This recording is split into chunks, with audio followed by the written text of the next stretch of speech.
Anna Werner joins us from Kalamazoo, Michigan. Anna, this is truly a strange story. What do we know about Jason Dalton, and what about the charges that he's expected to face? Well, at this point, investigators are still trying to answer a lot of questions about Dalton himself. We've heard that some neighbors told reporters that they had heard him shooting a gun out the back door of his house from time to time. But we also know that he has a wife and 2 children, that he began as an Uber driver not too long ago. Uber says they did a background check on him and it didn't find anything. He has no criminal record. But today he's expected to be arraigned here at the courthouse, and he's expected to face 6 counts of murder, 2 of attempted murder, and 8 counts of felony use of a firearm. Anna, it's every American's worst nightmare. Such a horrific story. We know that a 14-year-old girl was among those shot at the Cracker Barrel parking lot. There's an unbelievable story about her survival. Tell us about it.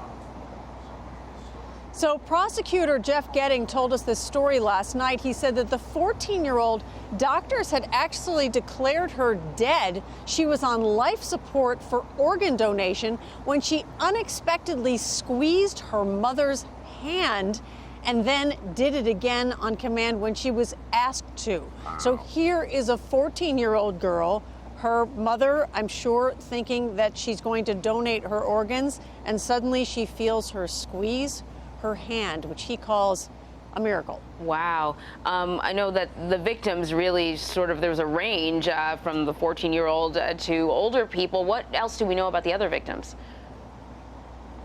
Well, you know, here you have people at the Cracker Barrel in 2 cars. You have 4 older women in their 60s and 70s and this 14-year-old girl. We know they were in 2 cars when they were shot. All 4 of these older women were killed in the parking lot, apparent just random victims of this guy who pulls up and starts shooting. Then you have a father and son at a car dealership looking at cars in the lot after the dealership has closed.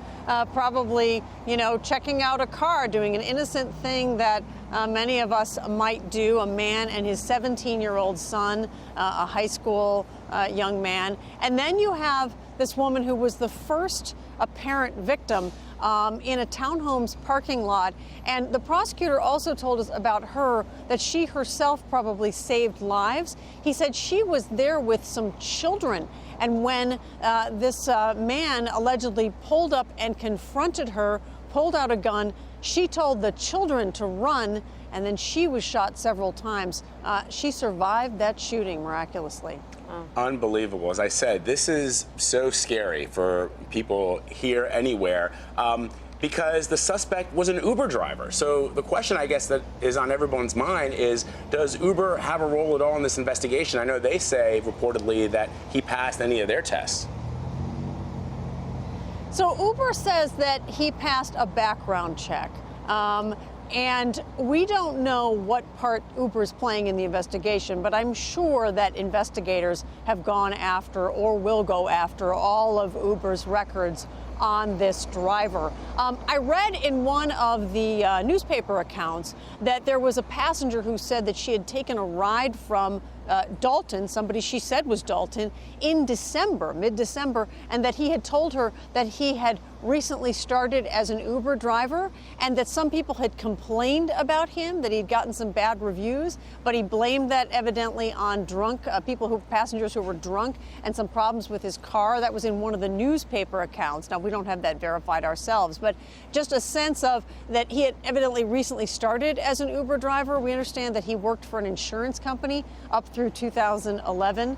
But there are more holes than there is information on this alleged shooter and the man who police and prosecutors consider their prime suspect and who we expect to be arraigned. The prosecutor told us last night that he was aware that investigators had told him that he did, in fact, pick up one ride at somewhere in the beginning of all this. And as you know, of course, there are these other people who said that either they were picked up by him later or they were almost picked up by him later. And, the prosecutor was saying that some of the things that they found at his home when they they conducted a search warrant was that he had a number of different types of guns and a lot of ammunition. I asked the prosecutor, I said, did those guns include assault rifles?